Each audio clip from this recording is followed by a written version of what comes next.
at the minute and rainy and windy.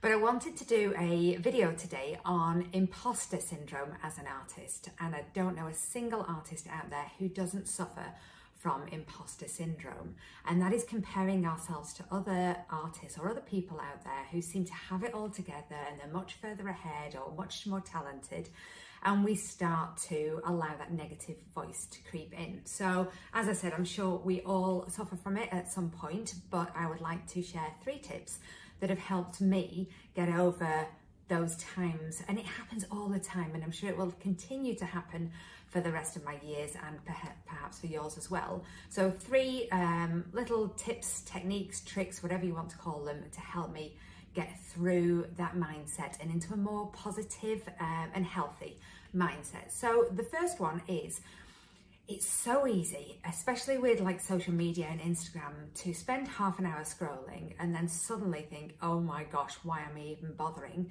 There are so many amazing artists out there that I can't even start to compare.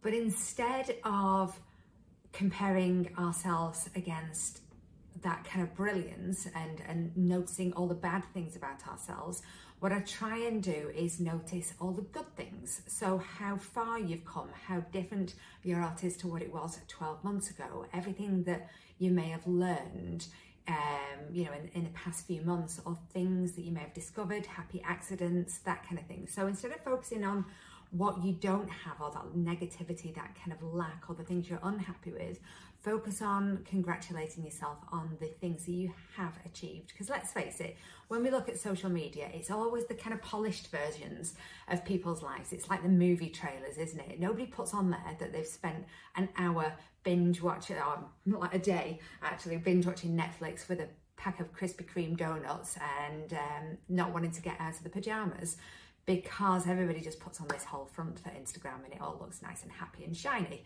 But it's not real. We only see the good bits, we don't see any of the kind of shitty bits. So first of all, recognize that fact, and also, instead of comparing yourself and looking at the negatives, as I said, look at all the positives and how far you've come already. So that is hip number 1, combination of hint and tip. And number 2 is just recognize that everybody who you're looking up to, or who I'm looking up to, has been on the same journey. And at some stage, they've been at the stage we are at now, and they have moved forward and progressed and not stopped and not allowed failures to get in their way. And they've just kept on moving forwards. And every single step of that gorgeous journey has taken them to where they are now.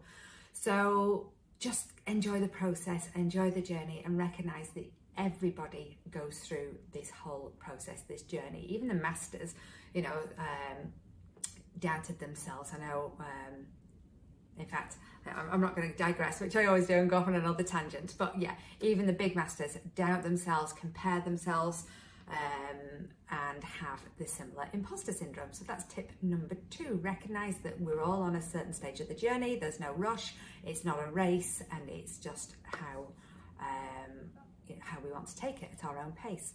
And then, sorry, I'm looking at my notes down here. And then finally,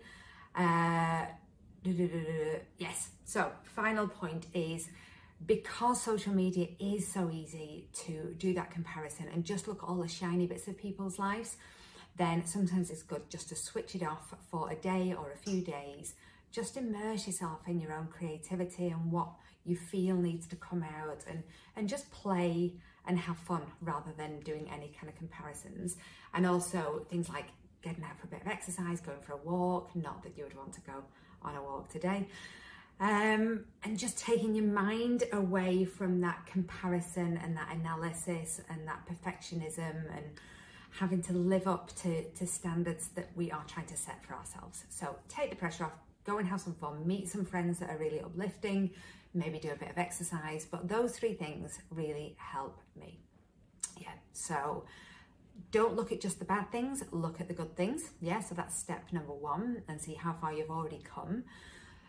Step number 2 is recognize we're all on a journey. There's no rush, there's no race, and everybody who you look up to has been where you are now at some point.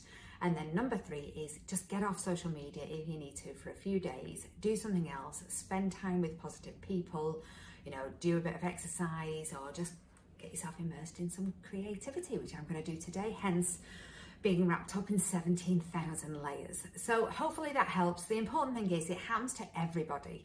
And I think more so in today's world when we've got so much available kind of work to look at and scroll through. But let's take inspiration from it, be motivated by it, be inspired by it, but not let it dent our confidence. And I think that's probably the healthiest way of looking at things.